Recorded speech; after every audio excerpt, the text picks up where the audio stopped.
السلام علیکم ورحمۃ اللہ وبرکاتہ۔ ناظرین آپ خوش آمدید کہتے ہیں۔ دورہ ترجمہ قرآن کے تعلق سے پروگرام کا سلسلہ جاری ہے۔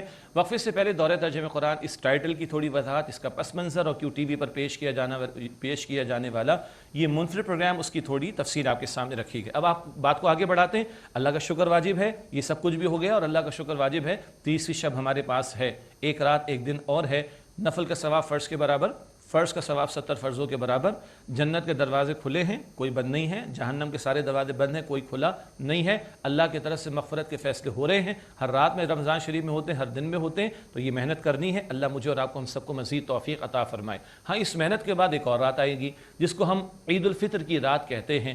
یکم شوال اس کی پہلی رات ہوگی جس کو لیلۃ الجائزہ بھی کہا جاتا ہے۔ آئیے اس کے تعلق سے کچھ باتیں آپ کے سامنے رکھیں۔ سب سے پہلا نقطہ اس تعلق سے ماہ رمضان کی برکتوں کے اختتام پر انعامات الہی۔ ماہ رمضان مکمل ہو جائے گا اور یکم شوال وہ عید الفطر کی رات ہوگی اور اللہ تعالیٰ کی طرف سے انعامات کے نزول کی وہ رات ہوگی۔ چنانچہ اہل ایمان کی محنتوں پر رب کریم کی طرف سے انعامات کی رات، انعامات رمضان میں بھی بہت عطا ہوئے، لیکن حدیث مبارکہ میں آتا ہے کہ بھائی یہ ایک ایسی رات ہے، اللہ کے رسول علیہ السلام نے فرمایا بندے کو اللہ تعالیٰ خوب نوازتا ہے۔ صحابہ کرام نے عرض کیا یا رسول اللہ صلی اللہ علیہ وسلم کیا یہ قدر کی رات ہوتی؟ آپ نے فرمایا کہ نہیں، یہ تو لیلۃ الجائزہ ہے، یہ انعام کی رات ہے۔ بھائی مزدور جب مزدوری کر لیتا ہے، کام پورا کر لیتا ہے، اس کو اجرت ملتی ہے نا۔ تو اللہ تعالیٰ کے بندوں نے، سبحان اللہ کے بندوں نے ماہ رمضان گزارا، اللہ کی خاطر روزوں کا اہتمام کیا، اللہ کے خاطر اور فرائض کو انجام دیا، اللہ تعالیٰ کی خاطر انہوں نے حلال چیزوں کو چھوڑ دیا روزے کے دوران میں، اللہ کی خاطر رات کو کھڑے رہے، قرآن پاک کے ساتھ انہوں نے وقت گزارا۔ اتنی محنت کے بعد اب اللہ تعالیٰ ان کی مزدوری ان کو عطا فرمائے گا، تو یہ انعام کی رات ہے۔ پھر ایک اور اہم نقطہ، عید الفطر کی رات بھی بابرکت اور باعث اجر و ثواب ہے۔ افسوس یہ ہوتا ہے کہ یہ رات ضائع ہو رہی ہوتی ہے، اور افسوس یہ بھی ہے کہ آخری عشرے کی راتیں جہاں قدر کی رات تلاش کرنی ہے وہ کہیں بازاروں کی نظر ہو جاتی ہیں، سیر سپاٹوں کی نظر ہو جاتی ہیں، اور کچھ کھانے پینے کا اتنا شوق ہے کہ وہ مڈ نائٹ ڈیلز کے حوالے ہو جاتی ہیں۔ اور اب تو آن لائن آرڈر پلیسنگ بھی آ گئی ہے۔ وہ بھائی کھاؤ پیو، کسی نے منع نہیں کیا، مگر قیمتی اوقات کو تو ضائع نہ کرو نا۔ اور سب کو پتہ ہے کہ آخری راتوں میں شاپنگ جو کرنے جا رہا ہے تو اس کو کون سا مال ملے گا؟ مارکیٹ کے لوگ کہتے ہیں بالکل تھرڈ کلاس، معذرت کے ساتھ، اور پیسے بھی زیادہ ہوتے ہیں۔ ارے بھائی پہلے ہی کر لیتے، کمال بھی اچھا مل جائے گا، پیسے بھی کم ہو جائیں گے غالباً، ٹھیک ہے جی، لیکن اوقات کو ضائع نہیں کرنا۔ اور چاند رات میں اللہ اکبر، ہم نے کبھی ایسا بھی دیکھا کہ ویسے تو آج تو اعلان ہو گیا کہ چاند نظر نہیں آیا، لیکن جب چاند نظر آنے کا اعلان ہوتا ہے تو فوراً فائرنگ شروع ہو جاتی۔ کیوں بھائی؟ شیطان بھی کھل گئے، ہم بھی کھل گئے کیا؟ اور اس کے بعد پھر سیر سپاٹے اور گھومنا پھرنا نہ۔ یہ جو چاند رات جس کو ہم کہتے ہیں، یکم شوال کی رات کہتے ہیں، جو عید الفطر کی رات کہلاتی ہے، جو لیلۃ الجائزہ ہے، یہ بھی بابرکت ہے اور باعث اجر و ثواب ہے۔ بعض روایات محدثین کے ہاں ان پر تھوڑی تفصیلات ہیں، لیکن بعض روایات سے یہ بھی ملتا ہے جو اس رات میں بیدار رہے، روز قیامت اس کا دل مردہ نہ ہوگا۔ اس رات میں جو بیدار رہا، کچھ وقت کے لیے وہ بیدار رہا، مراد اللہ کی عبادت میں اس نے وقت لگایا، تو قیامت کے دن جب دلوں پر مردگی چھائی ہوگی اس کا دل مردہ نہیں ہوگا۔ تو آج تو ہم 30ویں شب میں محنت کر رہے ہیں، اور اگلی جو رات ہوگی وہ بہرحال عید الفطر کی رات ہوگی، لیلۃ الجائزہ ہوگی، انعام والی رات ہوگی۔ ضائع نہیں کرنا، اپنے اوقات کو فارغ کرے۔ اچھا، کم از کم کیا کرنا ہے کسی بھی رات میں اجر و ثواب کے لیے؟ اگلا نقطہ، نماز فجر اور نماز عشاء با جماعت ادا کرنے سے رات بھر عبادت کا اجر ملتا ہے۔ نماز فجر اور نماز عشاء، چلے عشاء پہلے کر لیں، نماز عشاء یعنی با جماعت ادا کر لی تو آدھی رات کا اجر مل جاتا ہے، اللہ اکبر، عبادت کا۔ اور نماز فجر با جماعت ادا کر لی تو بقیہ آدھی رات کا اجر مل جاتا ہے۔ اور آپ کا میرا امتحان ہوگا، سچی بات بتا رہا ہوں میں، ہاں آپ کا میرا امتحان ہوگا چاند رات کی عشاء میں، آپ کا میرا امتحان ہوگا عید الفطر کی صبح فجر میں۔ کہاں گئے نمازی جنہوں نے فرائض کیا، نفل بھی ادا کیے تھے، سنتیں بھی ادا کی تھیں؟ کہاں چلے جائیں گے نمازی؟ یہ مسجدیں خالی ہو جائیں گی کیا؟ ہاں خدا نہ خواستہ یہ مسجد اللہ تعالیٰ کے سامنے شکوہ تو نہیں کریں گے، اللہ تیرے بندے کہاں چلے گئے؟ نماز بس مغرب ادا کی انہوں نے رمضان شریف، اس کے بعد غائب ہو گئے۔ اللہ اس سے محفوظ رکھے۔ تو فجر عشاء کی نماز با جماعت ادا کر لیں تو آدھی رات کا اجر مل جاتا ہے حدیث مبارک کے مطابق، اور فجر کی نماز با جماعت ادا کر لیں تو آدھی رات کا اجر مل جاتا ہے اللہ کے رسول علیہ السلام کی حدیث کے مطابق۔ خواتین کا سوال آ رہا ہوگا ہمیں کیا ملے گا؟ وہ بھائی خواتین کے لیے نماز کی جماعت کی پابندی نہیں رکھی گئی، اور وہ مشقت میں ان کو نہیں ڈالا گیا. ان کی نماز گھر میں وہ ادا کر لے وہ افضل ہے، اور ان کو گھر بیٹھے ہی وہ اجر مل جائے گا جو مردوں کو باجماعت نماز میں مسجد میں یا جماعت کی نماز میں جا کر ملے گا. تو حاصل کلام اس رات میں قدر کرتے ہوئے اس رات کی اللہ کی عبادت کرنی ہے، اس کی بندگی بجا لانی ہے. ہاں رات کو آرام بھی کر لیجئے اور صبح ارلی اٹھ جائیں. ویسے سحری کے لیے اٹھ رہے ہیں تو اگلی ایک رات جو چاند رات ہوگی اس میں تھوڑا جلدی اٹھنا کیا مشکل ہے. چند رکعت تہجد کی نیت سے ادا ہو جائیں اور رات کے آخری حصے میں استغفار کا اہتمام ہو جائے. ہم نے پڑھا تھا نا سورہ الذاریات میں 26 سپارے کے آخر میں وَبِالْأَسْحَارِ هُمْ يَسْتَغْفِرُونَ، اللہ کے نیک بندے سحری کے اوقات میں استغفار کرتے ہیں. اور وہ آخری حصہ رات کا بڑا قیمتی ہوتا ہے. حدیث مبارک میں آتا ہے، پہلے بھی حدیث پیش کی گئی دورہ ترجمہ قرآن کے دوران میں، اللہ تعالیٰ اپنی شان کے مطابق پہلے آسمان پر نزول فرماتا ہے رات کے آخری حصے میں. اپنی شان کے مطابق اللہ نزول فرماتا ہے رات کے آخری حصے میں آسمان دنیا پر، اور اللہ فرماتا ہے کوئی دعا کرنے والا میں اس کی دعا قبول کر لوں، ہے کوئی بخشش مانگنے والا اس کو بخش دوں، ہے کوئی پریشان حال کی دعا کر اس کی پریشانی کو دور کر دوں. ہی ناکس ایٹ آور ڈورس. سارے وقت میں بندہ کہتا ہے اللہ قبول کر لے، اے اللہ قبول کر لے. اس وقت اللہ فرماتا ہے مانگ لے مانگ لے مانگ لے. اور یہ ہر رات میں، سارے سال کی ہر رات میں، کہ رات کے آخری حصے میں اگر 9 گھنٹے کی رات ہے تو آخری 3 گھنٹے سمجھ لیں، آخری حصہ رات کا 1/3 اللہ تعالیٰ اپنی شان کے مطابق آسمان دنیا پر نزول فرماتا ہے. تو عید کی رات میں بھی تھوڑا جلبے دار ہوں. اللہ تعالیٰ مجھے بھی توفیق دے اور آپ کو بھی توفیق دے. نمازوں کا اہتمام کر لیں، نوافل کا اہتمام کر لیں، استغفار کا اہتمام کر لیں. اسی طرح مزید میں عرض کرتا ہوں اس رات میں نوافل، تلاوت قرآن، ذکر الہی اور دعاؤں کا اہتمام کرنا چاہیے. یعنی ایسا نہ ہو اللہ نہ کرے اللہ نہ کرے اس ماہ مبارک ماہ رمضان میں خوب محنتیں ہوئیں اور اگلے ہی دن جو پہلی رات آئی ہے شوال کی اس میں سب ضائع ہو جائے. اللہ تعالیٰ اس سے بڑی ناقدری ہوتی ہے. مطلب میں لگی لپٹی بات نہیں کرنا چاہ رہا، بڑی ناقدری ہوتی، بڑی ناقدری ہوتی. عشاء میں لوگ غائب ہوتے ہیں، فجر میں اور لوگ غائب ہوتے ہیں. کیا کر رہے ہیں آخر؟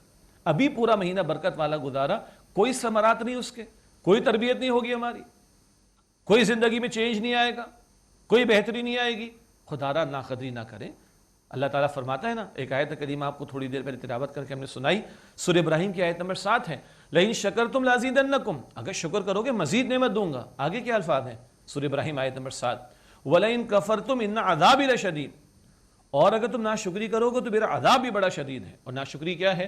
ابھی نعمت ملی ہوئی ہے نیکیوں کی اور فوراً ضائع کر دیں تو یہ ناشکری نہیں. 30 دن لگا دیے تم نے تو 31ویں دن جو آیا پہلا دن شوال کا تم نے ضائع کر دیا اس کو فوراً، دین اینڈ دیر تم نے ضائع کر دیا. کس قدر بڑی ناشکری ہوگی. اللہ کہتا ہے وَلَئِن كَفَرْتُمْ إِنَّ عَذَابِي لَشَدِيدٌ، اور اگر تم ناشکری کرو گے تو میرا عذاب بھی بڑا شدید ہوگا. اسی لیے اگلا نقطہ میں نے نوٹ کیا ہے، اس رات کو فضولیات اور گناہ کے کاموں میں بسر کرنے سے اجتناب کرنا چاہیے. گناہوں سے بچنا، فضولیات سے بچنا، یہ ہماری اولین ذمہ داری ہے. ماہ رمضان کے روزوں کا حاصل کیا ہے؟ آگے بھی ذکر آ جائے گا. سورۃ البقرہ آیت 183 ہے، البقرہ آیت نمبر 183، لعلکم تتقون، تاکہ تم میں تقوی پیدا ہو جائے. اور تقوی کیا ہے؟ بچنا گناہوں سے.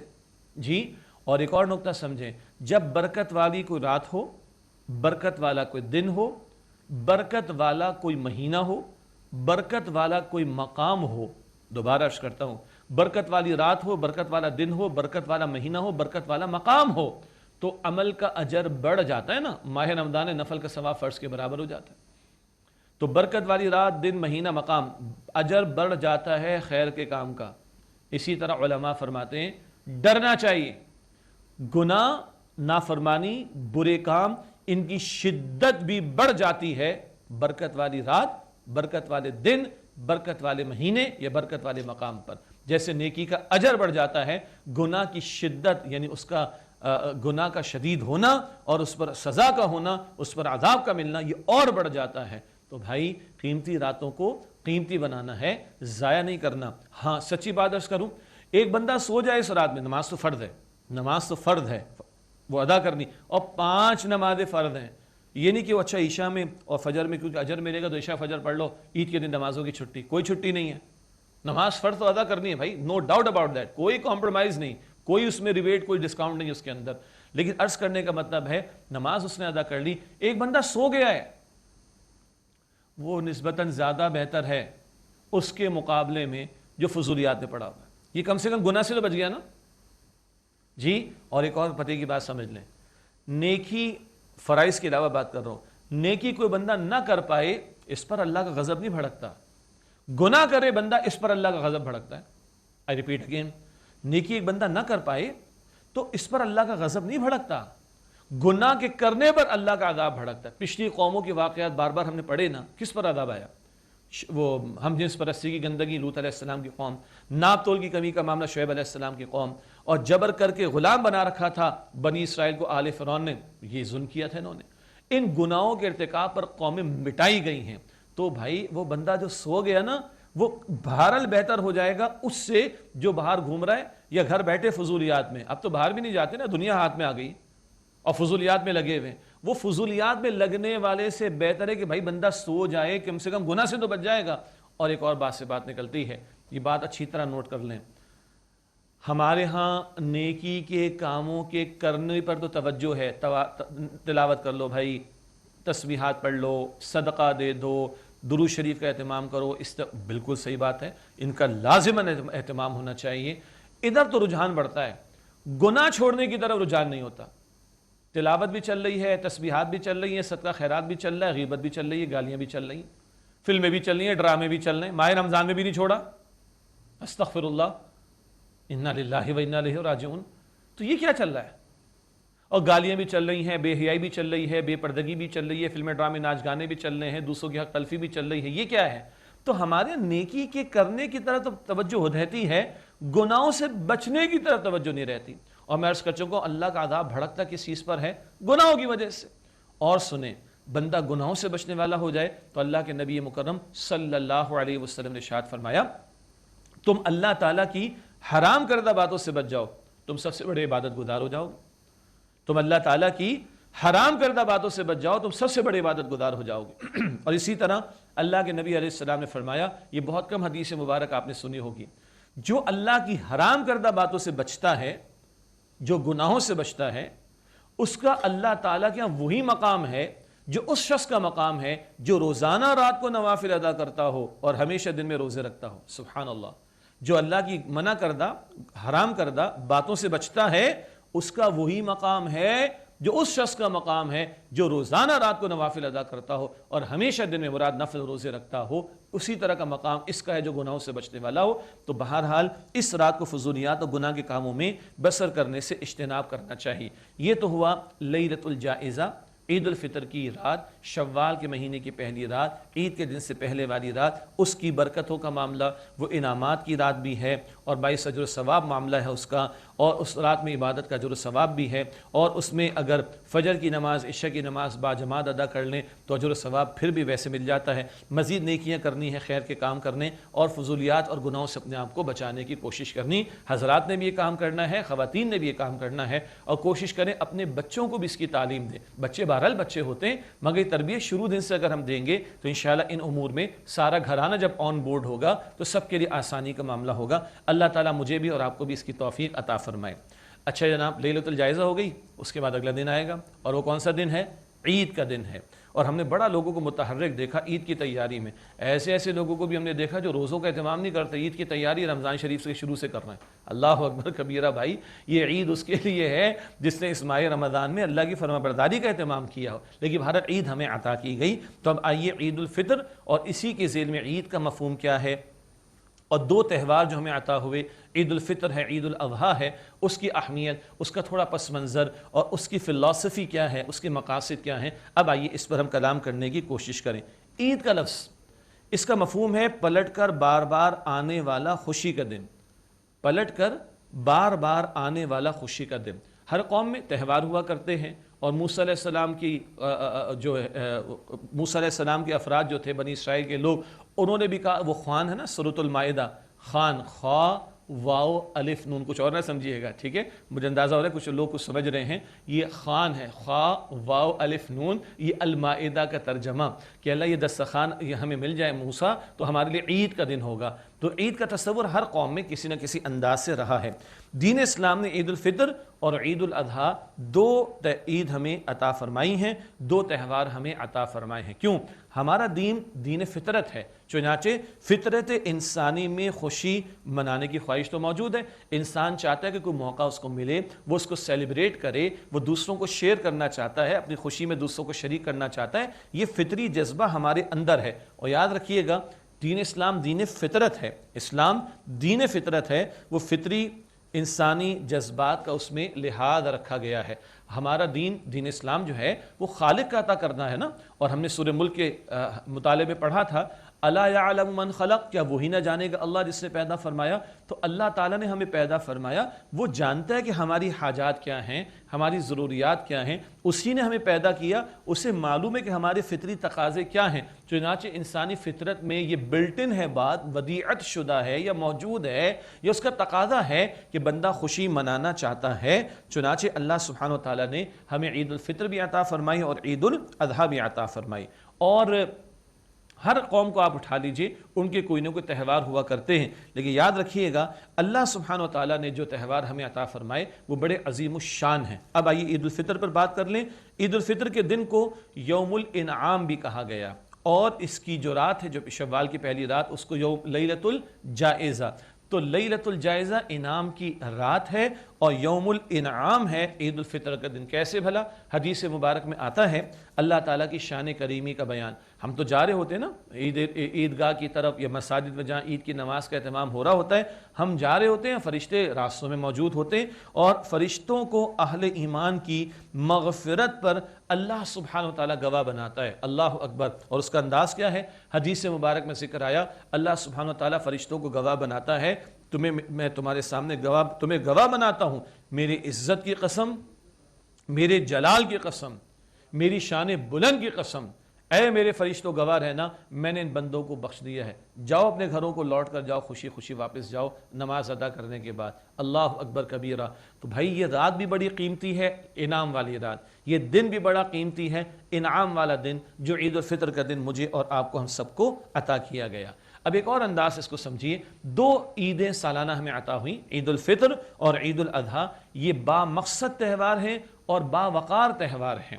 اللہ تعالیٰ نے ایسے نہیں ان کو فکس کر دیا، بلکہ بڑی حکمت کے ساتھ اور بڑے وقار کے ساتھ اس کو فکس کیا گیا۔ آپ غور فرمائیں، ماہ رمضان عظیم الشان مہینہ اور ایک عظیم الشان عبادت روزہ، اس کی تکمیل ہوتی ہے تو عید الفطر عطا کر دی گئی۔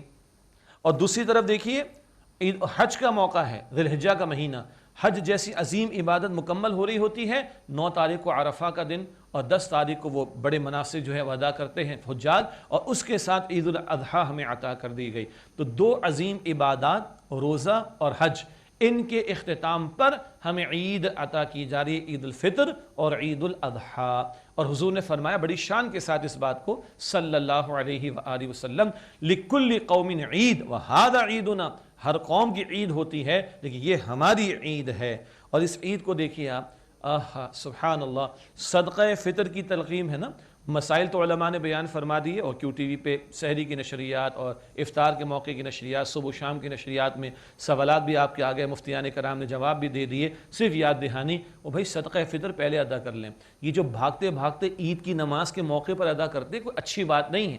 ہم نے آپ نے شاپنگ کر لی ہے نا؟ ہاں جی شاپنگ خوب کی ہے بھائی، اور اب ایک اور آدھ مل کے اور کر لیں گے، کچھ لوگ تو اور زیادہ کر لیں گے۔ تو جس غریب کو ہم صدقہ فطر دینا چاہتے ہیں وہ کب شاپنگ کرے گا؟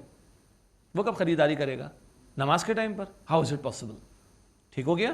اور دوسری بات، علماء کرام نے مسائل تو بیان فرما دیے، بھائی گندم کے حساب سے اتنا ہے، 170-180 روپے کم و بیش، بھائی جو کے حساب سے 450-450 روپے ہے، بھائی کھجور کے اعتبار سے جو وہ 1000 روپے ہے، کشمش کے حساب سے اور زیادہ ہو جائے گا، کم از کم تو بھائی یہ گندم کے حساب سے ہے، تو کم از کم ادا کر دیا، ادا ہو جائے گا انشاءاللہ تعالی۔ لیکن ہم اور آپ اللہ کا احسان، جن کو اللہ تعالیٰ نے عطا فرمایا اور جن کے پیٹ بھرے ہوئے ہیں اور جن کے بینک بیلنسز بھی بھرے ہوئے ہیں، جن کے ڈی فریزر بھی بھرے ہوئے ہیں ماشاءاللہ، جن کے دسترخوان پہ کافی ڈشز بھی ہوتی ہیں، ہم بھی 170 روپے دیں گے؟ ہاں اتنے کی تو شاید ہم میں سے کسی کے بچے کی آئس کریم بھی نہیں آتی۔ کیا خیال ہے آپ کا؟ اور ہم سمجھ رہے ہیں کہ عید کے دن اس غریب کے گھر میں خوشی آ جائے گی۔ مہنگائی کے کس عالم سے گزرے مجھے اور آپ کو پتہ ہے۔ فتویٰ تو مفتی صاحب دیں گے میں فتوے کے میدان کا آدمی نہیں ہوں، ہمارا کام ہی نہیں ہے، ٹھیک ہے، لیکن فتویٰ تو مل جائے گا. ہاں بھائی مفتی صاحب 180 دے دیے فی کس گھر کے 5 افراد کے 900 اتنے دے دیے 900 روپے. ہاں مفتی صاحب ادا ہو گیا. اپنے دل کے مفتی سے پوچھیے 900 تو ہم یوں چڑھ کر جاتے ہیں, 900 روپے تو یوں 1000 گھنٹوں یوں نکل جاتا ہے ہمارا, ایسے ہی ہے نا, تو ادا ہو جائے گا بھائی.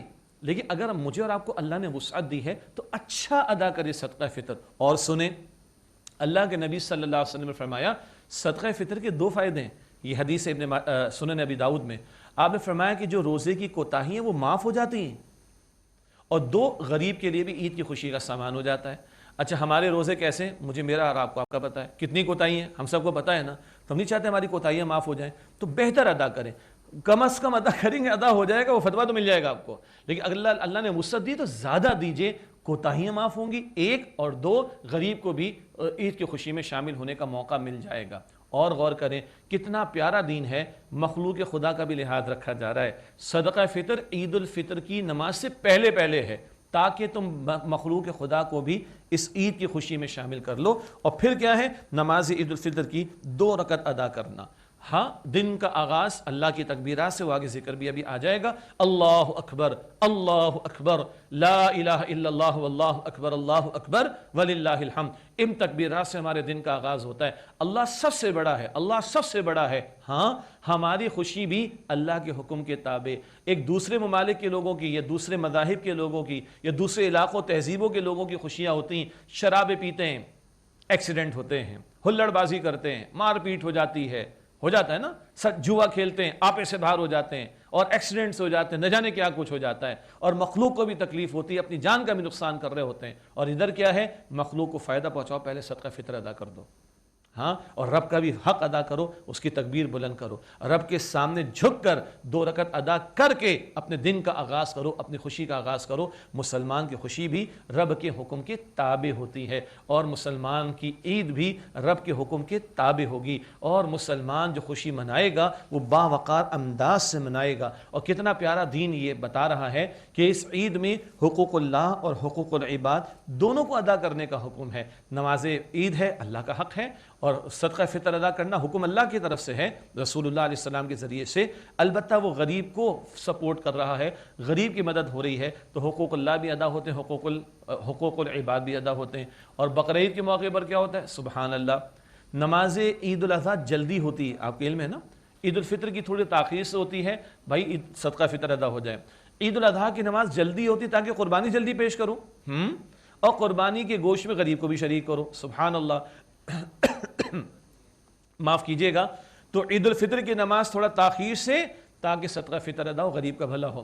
عید الاضحیٰ کی نماز ذرا جلدی تاکہ جلد نماز ادا کر کے قربانی پیش کرو, غریب کا فائدہ ہو جائے. دونوں عیدوں میں دیکھیں حقوق اللہ اور حقوق العباد کو شامل کر دیا گیا. یوں اقوام عالم اور دیگر مذاہب سے بالکل جدا امتیازی تہوار ہے عید کا, جو مجھے اور آپ کو ہم سب کو عطا فرمایا گیا. اسی لیے اللہ کے رسول علیہ السلام نے فرمایا لِكُلِّ قَوْمٍ عید وَهَذَا عِيدُنَا, ہر قوم کی کوئی عید ہوتی ہے, یہ ہماری عید عید الفطر اور عید الاضحیٰ. عظیم عبادات کے ساتھ جوڑ دیا گیا, عظیم کاموں اور امور کے ساتھ جوڑ دیا گیا, اللہ کی بڑائی کے اعلان کے ساتھ جوڑ دیا گیا, اللہ تعالیٰ کے سامنے جھکنے کے ساتھ جوڑ دیا گیا, اور مخلوق خدا کے کام آنے کے ساتھ جوڑ دیا گیا. حقوق اللہ کا بھی اہتمام اور حقوق العباد کا بھی اہتمام ہو رہا ہے.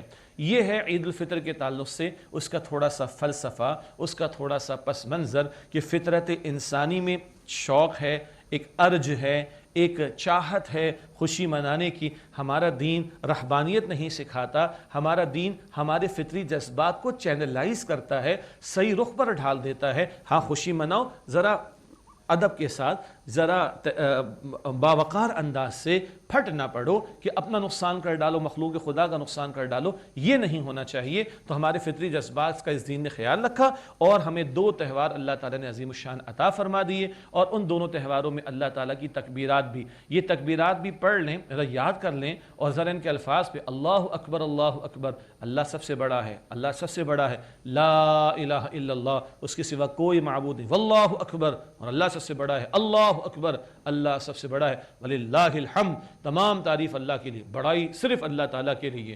تو ہم تو چھوٹے ہیں، یہ پیشانی سجدے پہ لگ گئی تو ہم تو اپنے آپ کو بچھا گئے اللہ کے سامنے۔ بڑائی صرف اللہ سبحانہ و تعالیٰ کے لیے۔ اور رمضان کے حوالے سے اس قرآن کے بارے میں فرمایا گیا وَلِتُكَبِّرُوا اللَّهَ عَلَى مَا هَدَاكُمْ، اللہ کی بڑائی بیان کرو اس ہدایت پر جو اللہ نے تمہیں عطا فرمائی۔ تو یہ تکبیرات اس ہدایت کے عطا ہونے پر بھی اور اللہ کی بڑائی کا اعلان اور اپنی سبمیشن اور اپنے جھک جانے، اپنے بچھ جانے کا اعلان ہے۔ یہ ہے بامقصد تہوار جو عید الفطر اور عید الاضحیٰ کی صورت میں ہمیں عطا کیا گیا۔ ناظرین کرام ایک وقفہ لیتے ہیں، اس کے بعد عید الفطر کے کچھ آداب بھی تو ہیں نا، ان پر انشاءاللہ کلام کریں گے۔ ملاقات ہوتی ہے ایک وقفے کے بعد، امید ہے آپ ہمارے ساتھ ہی رہیں گے۔ السلام علیکم ورحمۃ اللہ وبرکاتہ۔ رحمن یا رحمن ساعدنی یا رحمن اشرح صدری قرآن